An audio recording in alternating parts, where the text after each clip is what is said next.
أعزائي المتابعين، أهلا وسهلا بكم بحلقة جديدة من برنامجكم السومري. وياكم محمد.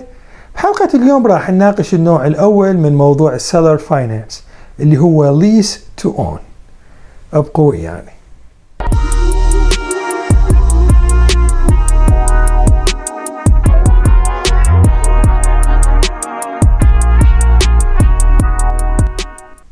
مثل ما ذكرنا بالحلقة السابقة، اكو عدة انواع لكتابة العقود بما يخص موضوع السيلر فاينانس. الطريقة الاولى خلينا نسميها lease to own، يعني انت تأجر البيت بس عندك خيار انه تشتري البيت بعد فترة معينة من الزمن. طبعا بهاي الحالة التايتل مالت البيت راح يظل باسم المالك وانت راح تكون كمؤجر بالبيت، وطبعا تدفع له ديبوزيت مو تدفع له داون بيمنت. فرق بين الديبوزيت والداون بيمنت، الداون بيمنت هو راح ينحسب جزء من سعر الشراء فراح يقلل سعر الشراء، بينما الديبوزيت تعتبر كتأمينات تدفعها صاحب البيت وما تقلل من سعر الشراء. طبعا هاي الحالة تفيد الشخص اللي يشوف البيت تعجبه المنطقة يريد يقعد بالبيت بس ما يقدر ياخذ قرض من البنك، فراح يروح يتفق ويا صاحب البيت يقول له يابا انا مستعد ادفع لك ديبوزيت واقعد هنا بس اريد خيار انه اشتري البيت بعد سنتين او 3، مثلا انه يقول له انا ادفع لك ديبوزيت 6-7,000 دولار وادفع لك ايجار شهري قيمته مثلا 1,500 دولار، ورا سنتين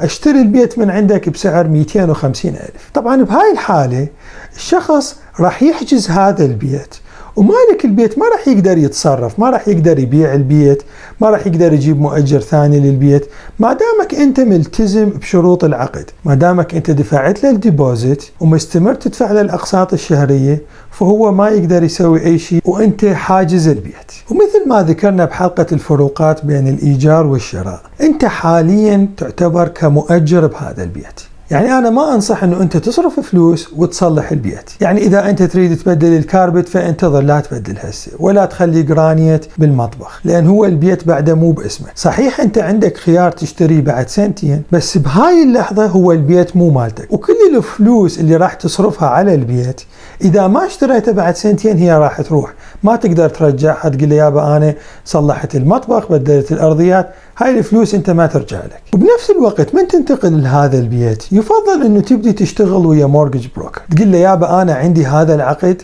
حاليا انا مؤجر بس اريد اشتري البيت ب250,000 بعد سنتين، شنو احتاج اسوي هسه حتى تنطيني قرض بعد سنتين؟ طبعا السنتين وقت يمشي بسرعة، فالمورجج بروكر راح يبدي يشتغل وياك مثلا تحسن الكريدت سكور مالتك، يابا انت تسوي فلان شغله حتى نصعد الكريدت سكور الى هالقد، انت تبدي تشتغل بهاي الشغل هالقد لازم توفر فلوس، هالقد لازم يصير عندك انكم، من تسوي فايل للتاكسز سوي بهاي الطريقة حتى بعد سنتين انت ضامن القرض اللي تاخذه من البنك. خلي بالك اذا خلصت السنتين وما اشتريت البيت انت نقضت العقد، فصاحب البيت راح يرجع يتفق وياك او يقدر يبيع البيت او يقدر يسوي اي شيء، راح يصير اتفاق جديد كليا، انت تقدر تدفع له ديبوزيت، الإيجار يمكن يصعد، سعر الشراء راح يصعد بعد سنة أو سنتين، يعني الاتفاق القديم خلص انتهى، هسه راح يصير أكو اتفاق جديد. إذا قبل مالك البيت يسوي اتفاق ممكن يقول أنا أريد أبيع البيت هسه ومحتاج فلوس. شكرا للمتابعة، إذا عجبتكم الحلقة رجاء شاركوها ويا أصدقائكم، وإذا عندكم أي سؤال أو تحبون تعرفون تفاصيل أكثر عن الموضوع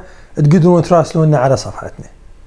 بالحلقة الجاية راح نناقش النوع الثاني من السيلر فاينانس اللي اسمه subject to the mortgage. انتظروني.